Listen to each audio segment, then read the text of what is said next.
assez simple, ce qu'on appelle l'inspiration.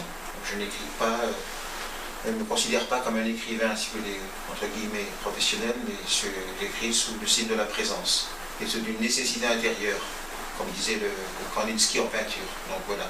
Et plus précisément, s'agissant de cette œuvre, je ne suis pas un romancier qui invente des personnages et des fictions. Non pas que j'ai quelque chose contre le roman, mais disons les poètes ont une approche d'une plus grande densité et d'une plus grande intensité.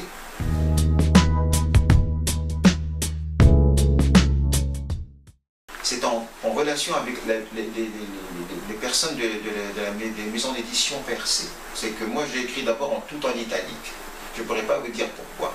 Et après on m'a fait cette proposition et j'ai réfléchi à l'aspect formel de mon œuvre, parce qu'elle a quand même une perspective novatrice, dans le sens qu'elle veut lier un récit, l'élément narratif, il y a du récit, et en même temps il y a un aspect lyrique, c'est ce qui vient des profondeurs de l'âme, et puis un autre aspect qui est l'épopée.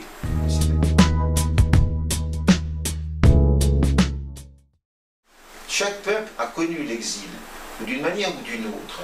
Et donc là, dans cet exil, y compris les gens de ma communauté, quand ils sont arrivés en terre de France, ils ont été encore doublement exilés, puisqu'on les a rejetés et on leur a collé une étiquette de tout ce que vous pouvez imaginer.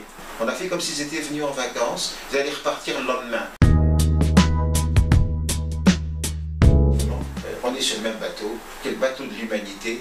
On est dans la mer d'une immense civilisation qui est la Méditerranée, qui a donné notamment les trois religions, qui a donné la Grèce, Héraclite, Paul Platon, Aristote, on a eu Averroès, on a eu les plus grands noms de l'histoire, on est la matrice de toutes les civilisations.